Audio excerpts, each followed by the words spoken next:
por la oportunidad de contarles sobre mi investigación, que es como para cualquier científico es un gran placer contarles sobre la pasión que uno tiene en su profesión. Mi investigación es sobre el fenómeno de lentes gravitacionales, sobre todo usados en cosmología para estudiar qué podemos hacer en el universo en las escalas mayores y como un sistema cohesionado único. Vamos a darle un poco de antecedentes y de historia sobre nuestra idea o perspectiva del mundo cosmológico.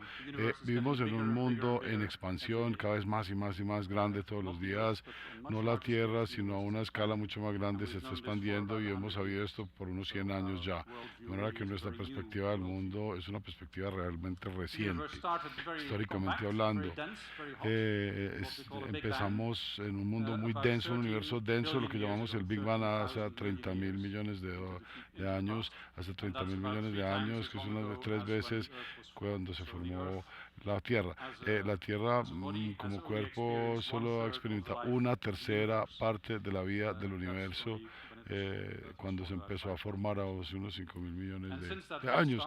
Desde ese calientísimo comienzo, esta expansión ha significado que la ansiedad ha disminuido todo el tiempo, cada vez se ha dispersado más el material, se ha ido enfriando, igual que en un aire acondicionado, cuando se descomprime el aire se va enfriando, enfriando, lo mismo ha venido pasando todo el tiempo con el universo, y mientras tanto, a medida que se ha venido expandiendo los contenidos, los materiales empezaron a agruparse, a reconformarse y formar subestructuras y la distribución de gran escala y las galaxias y todo lo que vemos hoy.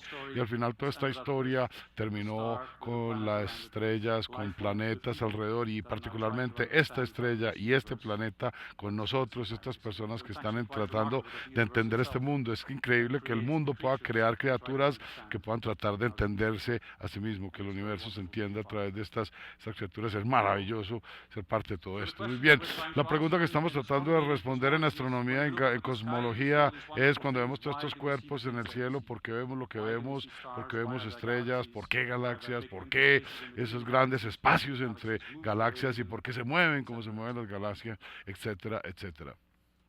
Y como les dije, esta historia comenzó hace unos 100 años, más o menos, que es cuando la primera evidencia de la expansión del universo se nos hizo clara, se nos empezó a evidenciar a nosotros al medir los efectos Doppler de la luz. Todos conocen Hubble, seguramente han escuchado de Hubble, hubo muchas más personas, realmente el profesor Hubble, pero hubo más, en particular Slipher, otra persona también que hizo este tipo de mediciones. Lo que se descubrió es que no importa dónde miramos en el espacio, todas las galaxias parecen ir alejándose de nosotros, las galaxias parecen ir corriendo, alejándose de nosotros. Ahí estamos en la mitad, en la diapositiva parece que todos nuestros vecinos están corriendo como si hubiésemos hecho algo malísimo, ¿no? Se nos están yendo, no somos como muy populares en el universo, se están yendo. Lo extrañísimo que ocurre es que si nos remontamos a los años 20, cuando esto se descubrió, Einstein estaba trabajando en la teoría de la relatividad. Einstein resolvió su famoso teorema y la teoría general de relatividad general, que describió la gravedad de una manera completamente distinta. Esta teoría completamente automáticamente predijo que el universo no debería ser estático, debería evolucionar o expandirse, etcétera. Estas dos cosas completamente diferentes, mirándolas Einstein haciendo su teoría, estas dos cosas ocurriendo a la vez, y es una de estas coincidencias en la ciencia que pueden dar dar tremendo progreso en algunas ocasiones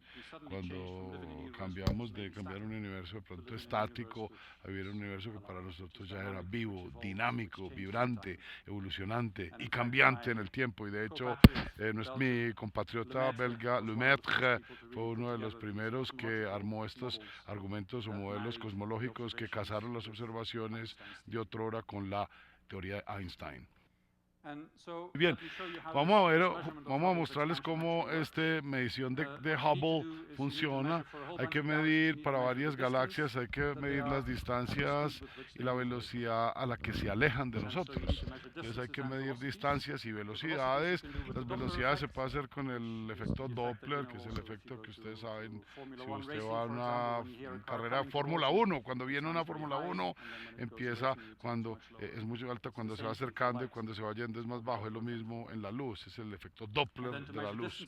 Para medir distancia necesitamos lo que se llaman candle standards o candilejas estándar para medir cuánta luz al alejarse. Es como tener una luz de 60 vatios aproximadamente, le vamos midiendo cuánta luz se va emitiendo, nos dice qué tan lejos está el bombillo o la emisión de luz. Entonces cuando se hizo la medición al principio eran muy ruidosos, con muchas tergiversaciones, pero ahora se hace con mucha más precisión a distancias lejísimas. Estos son algunos de las medidas más midiendo supernovas, que son estrellas lejísimas, mirando el brillo intrínseco, y miremos la velocidad y la distancia, vemos esta bellísima relación lineal, que es lo que ahora sabemos que es la ley de Hubble. La velocidad es proporcional a la distancia, a distancias muy enormes. Miren, estos son 500 megaparsecs, son como 3 millones de años luz, más de 1.000 millones de años luz, y podemos hoy en día los humanos ver estas supernovas alejándose en esta manera lineal de nuestro mundo a velocidades de 30.000 kilómetros por segundo, una décima de la velocidad de la luz. Muy interesante. Ahora, dado que podemos hacer estos cálculos hoy en día con gran precisión y ver que a 500 megaparsecs se va moviendo a 30.000 kilómetros por segundo, podemos hacer la película al revés. ¿Qué tal si se moviera hacia atrás, devolviendo el reloj histórico hace cuánto el universo era mucho más denso? Y es un cálculo simple, miremoslo ahí, tomamos la distancia dividida por la velocidad a la cual se mueve hoy y terminamos con el tiempo que se viene moviendo, y este cálculo nos muestra, es un cálculo fácil, a 30.000 kilómetros por segundo por 13.000 millones de años, llegamos a 500 megaparsecs, que es la edad del universo. Esta expansión es como poner una película al revés, hacia atrás, para llegar al momento original. Bien, lo lindo de la cosmología es que también una especie de historia, porque la luz viaja muy rápido, pero no viaja infinitamente rápido tampoco. Bueno, hay un año luz por año, pero bueno, son 13.000 kilómetros por segundo. En cosmología es muy lento. En cosmología. Ahora, en nuestro universo, que es solamente 13.000 millones de años luz, podemos ver hacia atrás esos 13.000 millones. Es lo único que vemos, porque esa es la distancia que ha recorrido la luz en la edad del universo. Pues significa que cuando miramos las galaxias muy lejanas, estamos mirando la luz que estas galaxias emitieron hace muchísimos años. Estamos mirando siempre al pasado de las galaxias. Al verlos a ustedes, los veo en el pasado. Yo los veo en el pasado a todos ustedes sentados. Los veo unos nanosegundos antes de que existieran. Si miro la luna, es un segundo atrás. El sol, varios minutos atrás, es la luz que veo. No veo lo actual, veo el pasado. Siempre vemos el pasado, y en cosmología lo podemos hacer en miles y millones y miles de millones de años. Realmente podemos ver la evolución del universo y mirando hacia adelante, hacia adelante. Cuando preguntamos a un cosmólogo por qué quieren telescopios más grandes, es siempre porque por lo general quieren mirar lejos, no necesariamente algo más chiquito, sino más lejos, no tanto en distancia, sino en el pasado, y ver cómo el universo se formó y cómo las cosas se fueron formando y construyendo.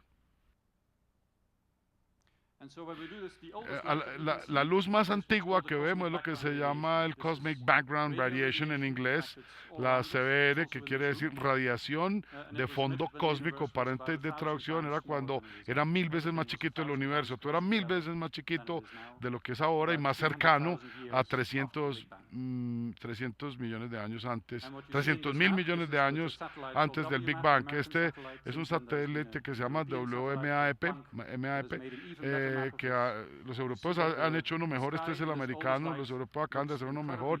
Mira la luz muy uniforme, casi lo mismo en todas las direcciones, con gran precisión, con pequeñas fluctuaciones. Tuve que exagerar un poco la imagen para los puntos rojos son un poco más calientes de lo que es, y los azules un poco más fríos. Hace unos 100.000, todos estos detalles son muy chiquiticos, son sumamente precisos. A la izquierda es muy importante estos puntos porque son el comienzo de las estructuras, son las primeras muestras de homogeneidad y de densidades que al expandirse el universo bajo la acción de la gravedad se agruparon y empezaron a formar grandes cuerpos y concentraciones de masa que se volvieron galaxias, etcétera, estrellas, planetas y al final nosotros mismos. Y estas estructuras de gran escala con que empezamos, que es muy suavizadas, hoy en día cuando hacemos un mapa de nuestro ambiente del universo, se mira, no es suave, sino muy complicado, nuestras regiones densas y otras muy poco densas, unas muy densas. Aquí hay 200.000 galaxias, 62.000 galaxias para ser exactos, concentradas en estos filamentos, en estas agrupaciones y con regiones de vacíos enormes entre ellas.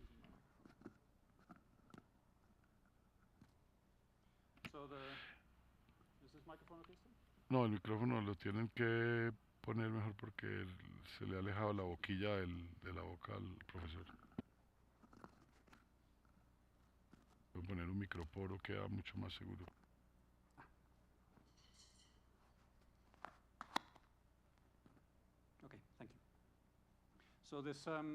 Muy bien, entonces este mapa muestra que ahora la distribución de la masa del universo es muy no homogénea, es heterogénea, no es homogénea, y hay muchas regiones que están prácticamente vacías y entre ellas unas grandes concentraciones de masa. Entonces mucha evolución ha ocurrido, mucho ha pasado en estos 13.000 millones de años en la gran escala universal. Ahora, y esto todo se debe a la gravedad, por la acción de la gravedad que va actuando para concentrar la materia, y podemos mostrarlo con una especie de cómic, con una especie de dibujo animado. Imagínense que tenemos regioncitas donde había más masa y otras con menos masa, y tenemos este tipo de concentraciones, muy simplificado obviamente por estas bolitas, pero por estas bombas, pero por estas burbujas, y calculando la evolución tenemos este efecto. Esto es una simulación muy costosa y muy sofisticada que hice en mi computador. Vamos a ver, eso era un chiste, ¿no? Las regiones densas atraen el material y van atrayendo y se van volviendo más y más densas, y las regiones vacías se van agrandando. Muy parecido a lo que sabemos en la Tierra. Los ricos se van volviendo más ricos, tienen más plata, la plata busca la plata, y si uno tiene plata pierde plata. Bueno, es un concepto analógico. El universo y las personas tienen ciertas similitudes. Muy bien, eso era esta simulación en el cómic. Esta es la realidad. Vamos a ver el cálculo donde un supercomputador pusimos millones y millones y millones de partículas, simplemente empezando en una distribución uniforme. Vemos qué pasa cuando las dejamos evolucionar bajo la acción simulada de la gravedad. Eso era 21 veces más pequeño que ahora el mundo. Vamos a ver cómo el universo, no sé si pongan atención las densidades y las homogeneidades que se empiezan pongan mucha atención cómo va avanzando el universo. Miren que las estructuras van cambiando y se van desconcentrando. Miren, por ejemplo, aquí en la mitad. Miren, en la mitad empieza a haber concentración de masa, y que el fenómeno de que los ricos se vuelven más ricos, ¿no? Y van chupándose toda la materia. Eh, Ven aquí exactamente la transición de un comienzo muy homogéneo, con una luz muy antigua en el mundo, a la presente distribución muchísimo más con filamentos y regiones muy vacías en el intermedio. Estos, digamos, son las simulaciones más complicadas que se han hecho en la historia para tratar de modelar este fenómeno y el origen de las estructuras universales y a escala cosmológica. También se pueden hacer mediciones detalladas y estadísticas para ver qué tan grande son los vacíos y las concentraciones y todo, y lo podemos hacer exactamente como la distribución de las galaxias que tenemos en el mundo. Esta es la medición real de los telescopios, y a la izquierda la emulación o simulación del computador, que es muy muy similar a la realidad. Pero si miramos la teoría y comparamos con la realidad, una cosa importante es que solo funciona si hay suficiente materia en las simulaciones. Esta inestabilidad está jalonada, impulsada por la gravedad, y la gravedad necesita materia. Necesitamos suficiente materia en la simulación para que haya este agrupamiento y que sea tan similar a la realidad. Y tiene que decir que tenemos que poner mucha más materia en el universo computarizado de lo que vemos en términos de estrellas y gas y otras materias, y de hecho hay maneras de demostrar que esta materia adicional, que se llama materia negra, materia oscura, que no la vemos, no puede ser parte de la física de partículas normal que ustedes estudian en sus universidades. Es otro tipo de materia, un extra componente aún que nos elude en la física, que está siendo revelado por la cosmología del cielo y sigue siendo un acertijo para nosotros en el mundo de las partículas. Y esto es uno de los ejemplos que generan más preguntas que respuestas, muy interesantes, interrogantes para los físicos de hoy en día.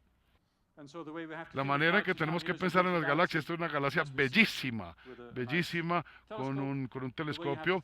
Hay que pensar en esta galaxia en que es una luz, una luminescencia muy pequeña sobre una gran espacio circundante de materia que no brilla, con toda la masa que no es visible, pero está ahí porque podemos sentir y sensar la gravedad de esta lado. Entonces viven en halos de 10 veces más masa de materia no visible, como las estrellas que vemos. O sea, que el universo es muy complicado.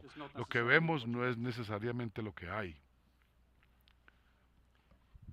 Ahora, cuando la gente descubrió este problema de la materia oscura y trató de medirla a escalas cosmológicas, cuánta había en el mundo, empezaron a preguntarse todo esto. Y bueno, la idea era que a medida que se iba expandiendo el universo, la gravedad y todos los materiales iban alando y disminuyendo la velocidad de la expansión para medir cuánto se estaba disminuyendo la velocidad, y por ende podíamos saber cuánta masa y cuánta gravedad había en el universo.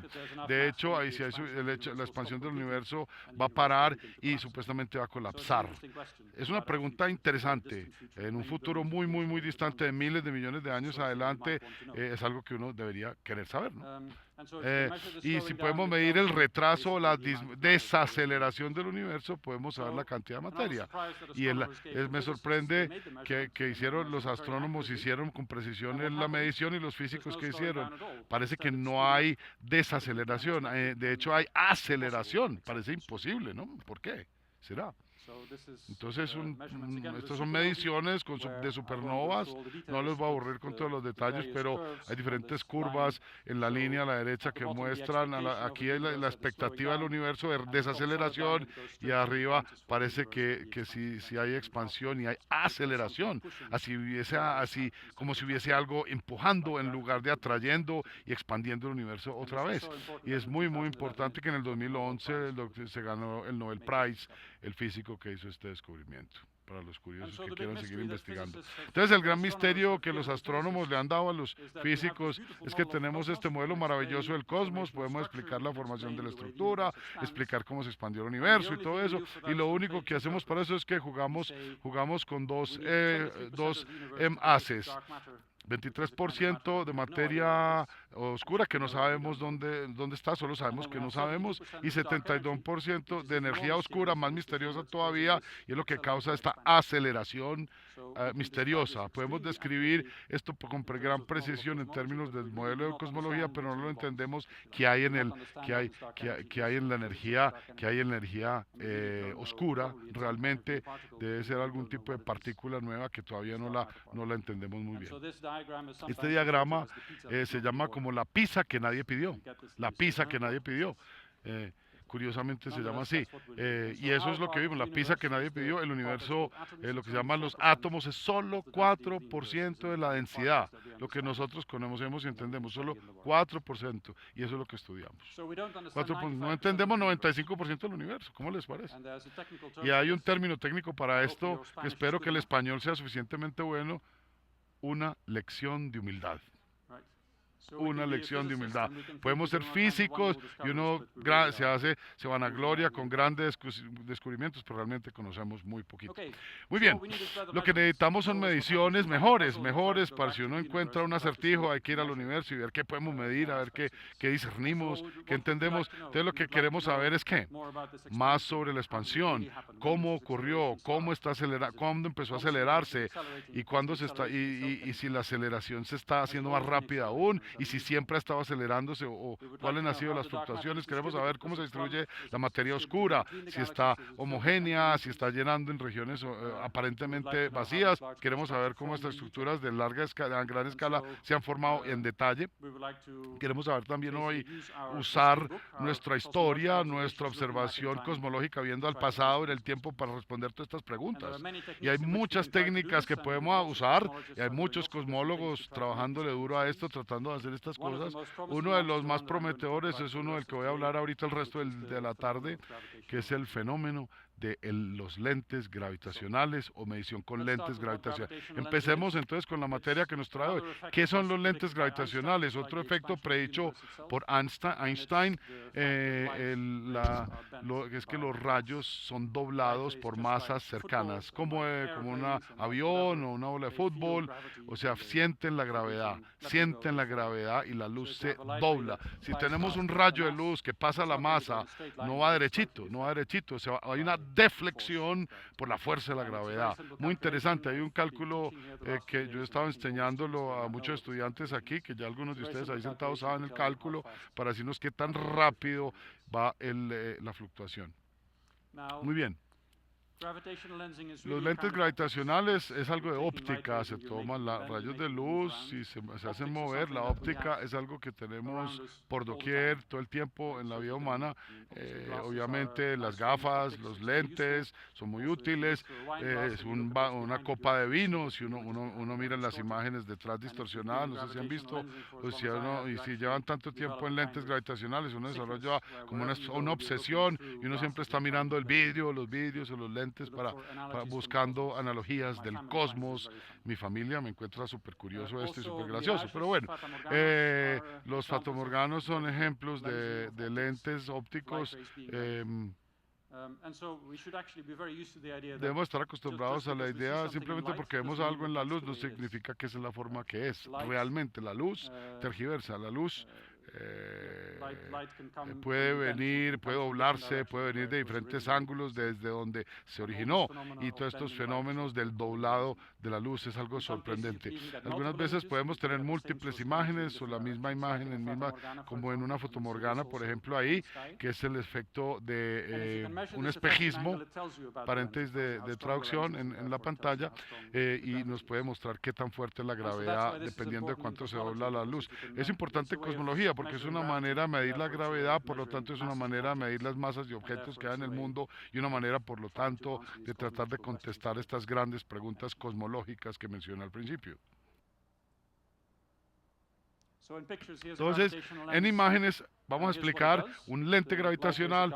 El rayo de luz se va acercando a la masa, se va doblando, y las que están más lejos no se deflectan, y las que se acercan sí se deflectan. Hay un enfoque de convergencia, igual que un lente. Obviamente este dibujo está muy exagerado, es mucho más, son fraccioncitas casi muy pequeñas. Esto es una exageración, obviamente, para explicar el efecto. suficiente para poder verlas. Esto es diferente de un lente normal. Un lente óptico normal, lo que se tiene es un enfoque, todos los rayos van a un punto de convergencia, significa que los rayos de luz más lejos del eje se doblan más, y el lente gravitacional hace lo opuesto. Lo opuesto. El doblez es más débil cuando se aleja de la masa, de manera que no son buenos lentes en el término óptico, como si lo viéramos en un instrumento en la Tierra. Es de hecho al revés el efecto. Si queremos tener algo que se ve como un lente gravitacional, si vemos, digamos, el pie de la copa de vino, el pie de la copa de vino es la parte de abajo, o sea, ese es más o menos el tipo de lente gravitacional. Es muy rico jugar con las copas de vino y ver este tipo de efectos tan interesantes. En cosmología, lo que tratamos de hacer es medir esta deflexión de rayos de luz al venir de diferentes fuentes y se deflectan por el hecho de que hay arrumes o grupos de masa entre nosotros.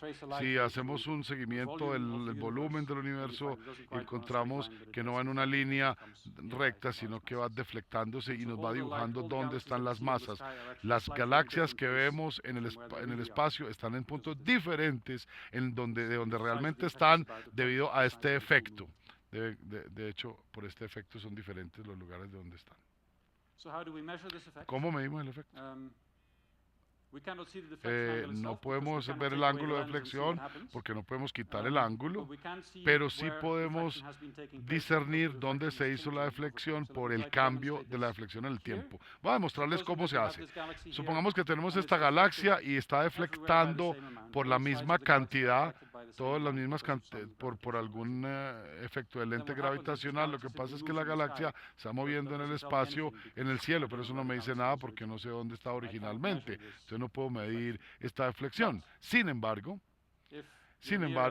si usted está más cerca de una concentración de masa, a un lado de la galaxia, es al lado más duro, vemos un efecto de estiramiento, y eso sí lo podemos medir, esa distorsión. Aun cuando no sabemos cuánto se ha movido, sí podemos que la forma se va distorsionando, o se va estirando. Es algo súper gracioso cuando vemos muy curioso cuando vemos varias galaxias. Esta es la esencia del efecto del lente gravitacional y cómo lo usamos para medir la distribución de la masa en el universo y a responder estas grandes preguntas cosmológicas.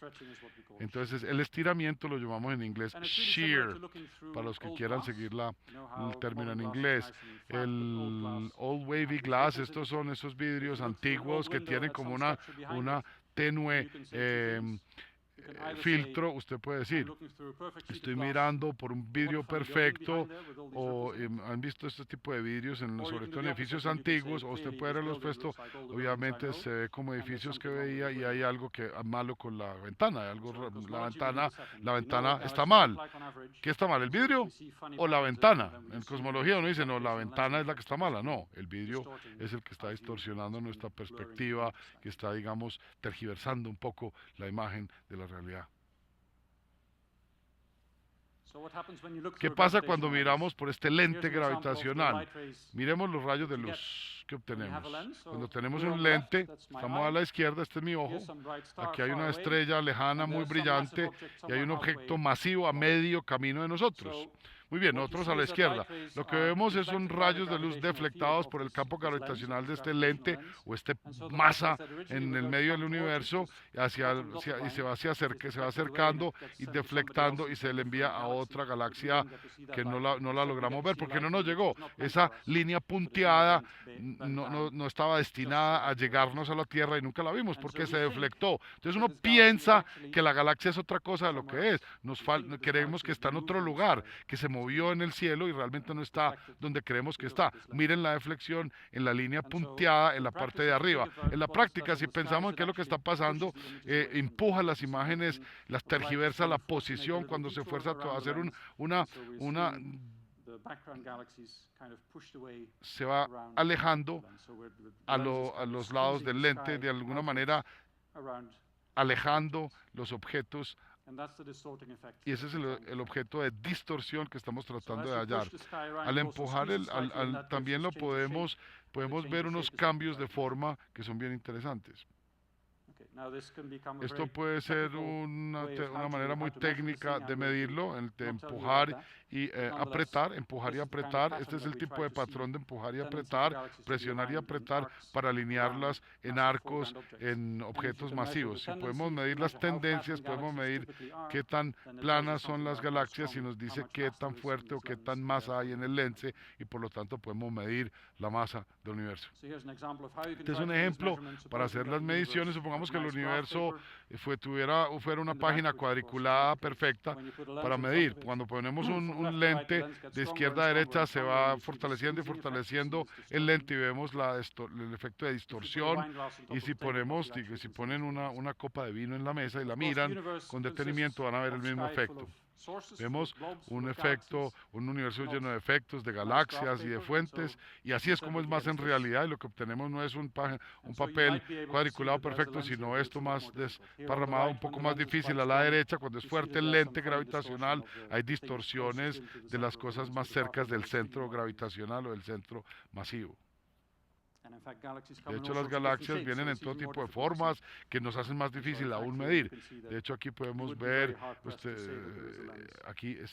con gran dificultad podemos decir que hay un lente. Sin embargo, hoy lo podemos hacer y les voy a ahorrar la aburrición de tener que aprenderse toda la técnica, pero me deben creer, podemos medirlo con una técnica matemática, encontrar que hay una tendencia general de las galaxias a distorsionarse cuando nos llegan al ojo en la Tierra. Esta es una simulación de computador de lo que pasa cuando tomamos un lente con muchas galaxias. Este es un modelo muy realista de un clúster de galaxias, un objeto masivo del universo y nuevas galaxias que van entrando y vemos cómo se está distorsionando y formas maravillosas debido a este efecto del lente gravitacional.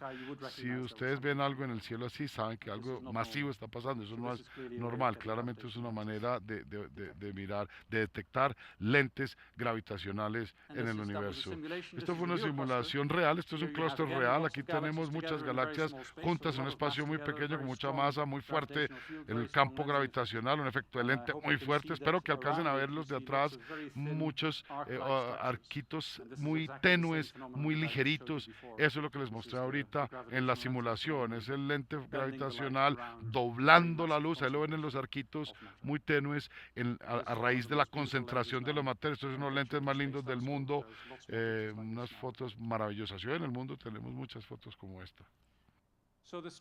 Entonces, estiramiento es lo que estamos tratando de medir. Es muy difícil de medirlo, pero hay formas de hacerlo. Matemáticamente se puede hacer hoy en día. Les voy a ahorrar los detalles, pero los otros problemas con los que luchamos hoy en día los investigadores, si tratamos de medir las galaxias con un telescopio, lo hacemos mirando por las atmósferas y la atmósfera tergiversa y esconde un poco, lo vemos un poco tenue y lo vemos con este efecto de telo, digamos, que nos pone la atmósfera. La corrección es muy difícil de hacer hoy en día y todo tipo de cosas se tienen que hacer para hacer esa corrección del velo que nos da la atmósfera. Pero eso, tenemos 10.000 millones, una galaxia a 10.000 millones de distancia, preservando toda esa información, todo ese código histórico, y llega a la atmósfera de la Tierra y se tergiversa, y el telescopio la mueve y llega a una imagen en lo último microsegundo, cuando pasa por en el último nanosegundo, en el último picosegundo, cuando llega a nuestro ojo, se hace todo este filtro. Y si podemos medir un microsegundo antes, tendríamos una imagen perfecta, bellísima, pero es inevitable que necesitamos telescopios y detectores, y pues tenemos la atmósfera y tenemos que hacer estas mediciones para poder contrarrestar.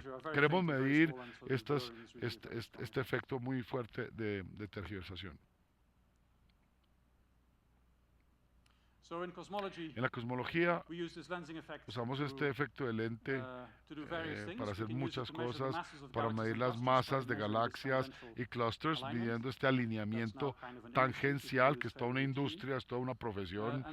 Esta medición nos dice cuánta materia oscura hay en las galaxias y en los clústeres, Hoy lo podemos medir con muchísima precisión. También podemos tratar de medir la distribución de la materia en escalas mucho mayores, estructuras mucho mayores, imágenes de 3 dimensiones, incluso haciendo lenses como en tomografías, una especie de tomografía, la vamos dividiendo, partiendo digamos, y luego llenamos una foto de 3 dimensiones y se imaginan mirando una distante galaxia por aquí, la medimos con todas estas masas A, B, C, D, E, pero si miramos la segunda, por ejemplo, solo por las masas A y D. Combinando estas informaciones podemos discernir cuánta masa hay en cada una de las galaxias y realmente formar esa distribución en 3 dimensiones. Es importante porque la energía oscura afecta realmente la fortaleza del lente, efecto del lente en el universo.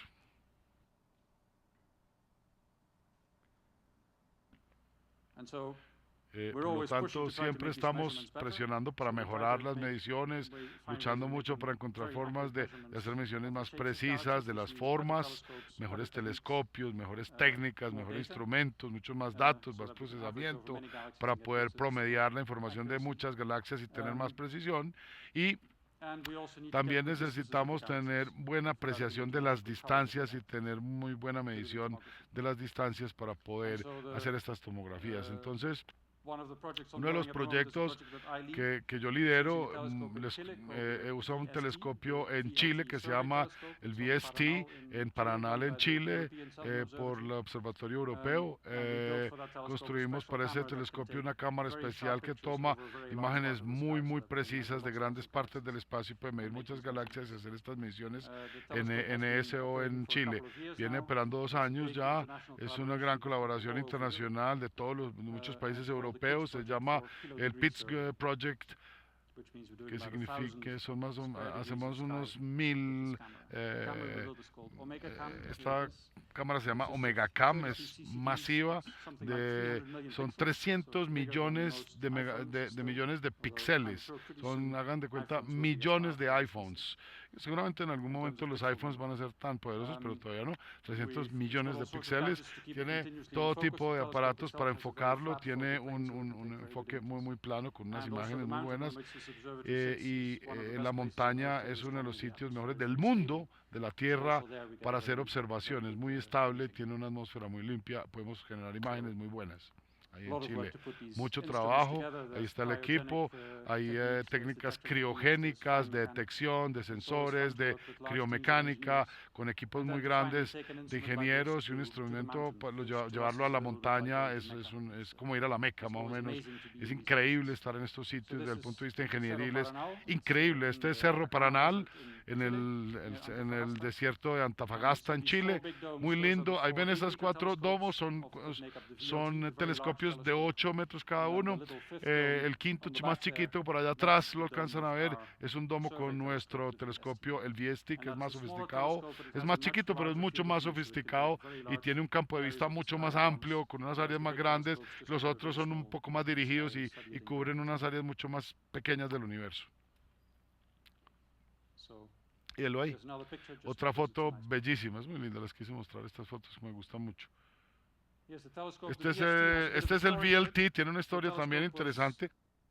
El telescopio al principio arrancó en el 98 con un diseño óptico y era un plan, la parte principal siempre ese es el espejo principal, que ahí lo ven, ahí están, tiene 2,5 metros el espejo, lindísimo, sumamente imágenes sumamente precisas. Esta es la fábrica en Moscú donde lo hicieron. Este es cuando llegó, miren, se desbarató, qué pena, miren, un accidentico, ¿no? Aquí ha vuelto nada el pobre espejo. No sé si ustedes tienen dicho en Colombia, pero en Bélgica decimos, si usted rompe un espejo, son 7 años de mala suerte. No sé si tienen algo parecido. Pues yo creo que estamos al 2011, o sea que un poquito más de 7 años de mala suerte hubo.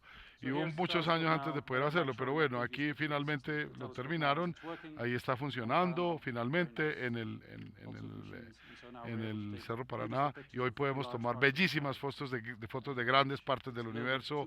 Es un poco, hay mucha luz aquí para verlo en detalle, pero si van al website van a encontrar fotos hermosísimas del universo con nuestra cámara. Este es el tamaño de la luna. Este es el tamaño de la luna. Miren que es un pedazo de del espacio muy grande. Y eso es lo que necesitamos. Tenemos que poder cubrir 1000 grados cuadrados de cubrimiento. Hay unas fotos más porque me parecieron lindas. Esta es la nébula. Esta es obviamente nuestra luna. La Eagle Nebula, la nebula Eagle, águila. Una foto, me gusta mucho más esta foto. Un poco más de galaxias. Omega Centauri, una de las cosas más lindas que uno puede ver en el espacio. Y a nuestro hogar, nuestro observatorio. Entonces, con este observatorio estamos haciendo una encuesta, vamos a hacerla 5 años. Estamos usando 2 telescopios, uno infrarrojo que se llama VISTA y nuestro VST a la derecha. Son 440 noches de observación. No tenemos que hacerlo solos, hay gente ahí que está haciéndolo cuando el cielo es apropiado y nos mandan los datos y hacemos el procesamiento. Vamos a cubrir una gran parte del cielo, 7% del espacio fuera de la galaxia.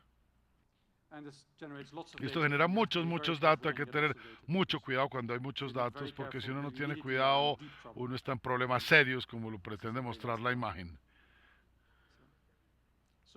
Entonces, afortunadamente, el telescopio se retrasó mucho tiempo y nos dio más tiempo para pensar cómo manejar la información. Fue, digamos, positivo. Digamos, para que poder tener las patas del burro en la tierra, por así decirlo.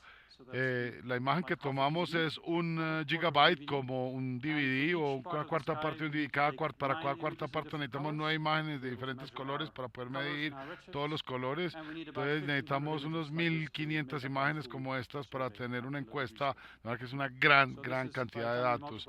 Multipliquen si quieren los que pueden, son muchos terabytes y terabytes. Necesitamos un archivo especial de muy potente computador y científicos informáticos para ayudarnos a almacenar todo esto. Mucho trabajo para hacerlo y pudimos finalmente mantenernos. Hoy venimos observando 2 años y hemos podido procesar. Tenemos 400 de los 1500 puntos de cubrimiento que queremos tener en este programa.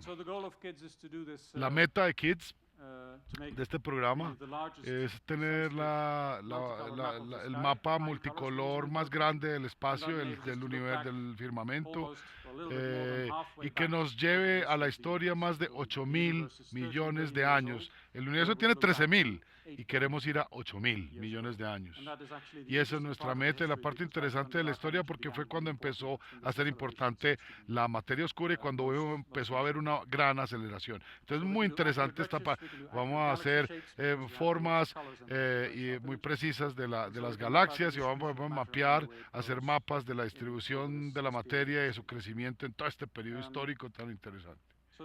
Esto todo se basa en este fenómeno de los lentes gravitacionales a raíz de la materia.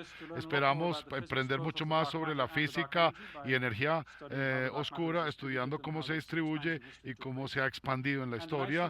Y lo bonito es que cuando se hace una encuesta como esta, al tomar muchas fotos de muchas partes del cielo, de hecho, estamos haciendo astronomía bellísima sin saberlo, tomando fotos hermosas y mirando las formas de las galaxias y los lentes, pero a la vez estamos encontrando cosas bellísimas a la vez.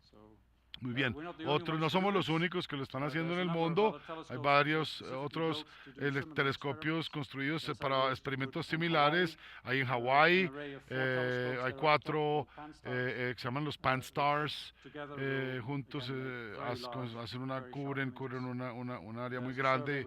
Hay una encuesta en Chile también, un poco más al sur de Chile, se llama DES, se llama Dark Energy Survey, paréntesis de traducción, una encuesta de materia, de energía oscura, cierro paréntesis, y en Chile también, el mejor sitio del mundo. ¿Por qué en Chile? Porque es el mejor sitio del mundo, algo que se llama el LSST, que es de 6 metros, mucho más grande el espejo, para un escopio amplio espectro, y va a poder, todavía no está listo, va a ser tan poderoso en el futuro que va a medir una parte tan grande que podemos hacer una película cada 2 días de todo el firmamento. Entonces vamos a hacer una película de cómo todo el cielo va cambiando y vive. Probablemente vamos a encontrar muchas cosas muy interesantes y otras fuentes bien interesantes que todavía hoy no sabemos que existen. Y al final queremos hacerlo desde el espacio y salir de la atmósfera. Esa es nuestra meta futura. Hay grandes planes en el mundo. Un satélite que está seleccionado, que ha seleccionado en el 2021 la agencia europea para sobrepasar. No exactamente se sabe si lo va a lograr, esa es la meta.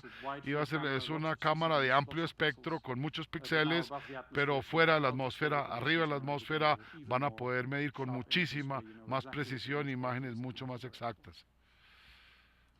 Bueno, y en toda esta progresión de experimentos, lo que estamos haciendo ahora, Kids es el sitio perfecto para aprender las técnicas y digamos, afinarnos y acostumbrarnos a hacer este tipo de análisis para cuando tengamos estos conjuntos de datos gigantescos podamos analizarlos. Ese era el resumen, ese era el final de mi historia. Entonces, en resumen, traté de mostrarles cómo en la cosmología vivimos en un mundo, un universo dinámico que empezó muy uniforme, muy condensado, a través de crecimiento a todas las estructuras de gran escala complicadas, dinámicas, estrellas y personas que vemos hoy. Y luego les mostré cómo con los lentes gravitacionales podemos contestar las preguntas que este modelo hace surgir para tratar de hacer mejores mediciones y entender mejor misteriosa materia y energía oscura y un poco sobre los proyectos en que estamos involucrados usando nuestros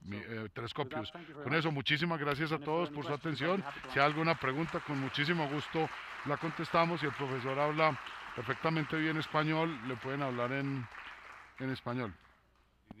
Yo le quería preguntar al profesor es, ¿qué tan chistoso sería encontrar dos lentes gravitacionales alineados? So you mean one lens behind the other? Yeah, exactly. We have examples like this. Tenemos ejemplos de Very eso. rare. Es rarísimo, sí es raro.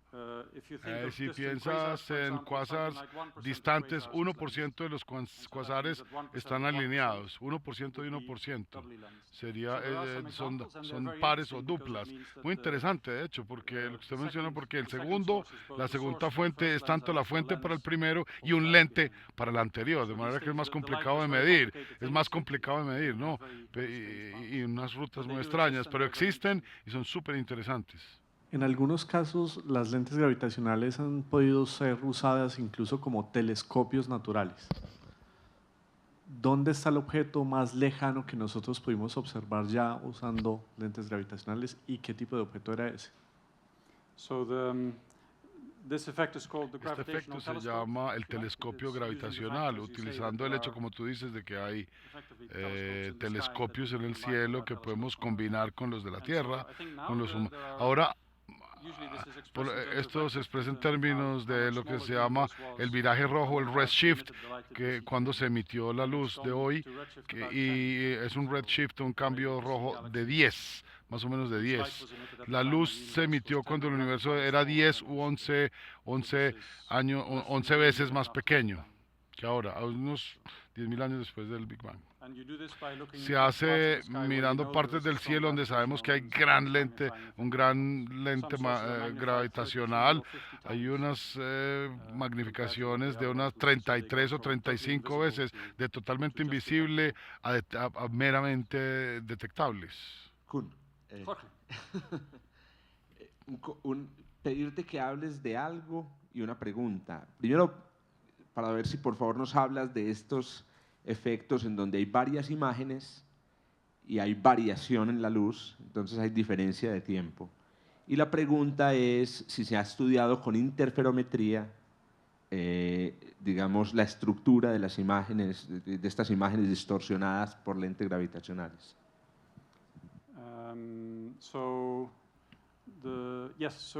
Sí, interferometría sí se ha utilizado. Interferometría, les explico, es una pregunta muy técnica, es para hacer la imagen más aguda y más perfecta en radioastronomía. Se ha utilizado para mirar estructuras muy finas, muy finas, esas estructuras súper finas del lente que distorsionan la cimenta. Entonces hay mucho trabajo en radioastronomía, como utilizando interferometría, telescopios casi del tamaño de la Tierra, ¿no?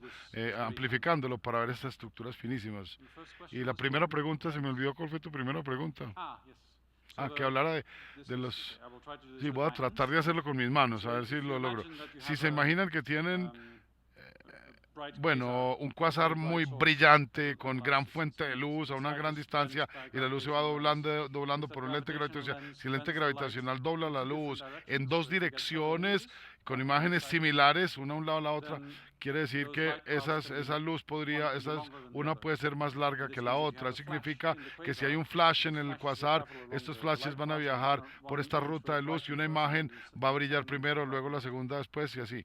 Es difícil de explicar sin diagrama, pero de hecho vemos en el cielo que podemos tener diferentes imágenes de la misma fuente y las vemos con un retraso de tiempo, vemos la misma película, como ver la misma película dos veces, ¿no? Y puede aprenderse mucho de la cosmología al medir la geometría y ver la relación de tiempo y lo que significa sobre la estructura del lente y qué tan lejos está el cuásar y qué tan lejos están los lentes.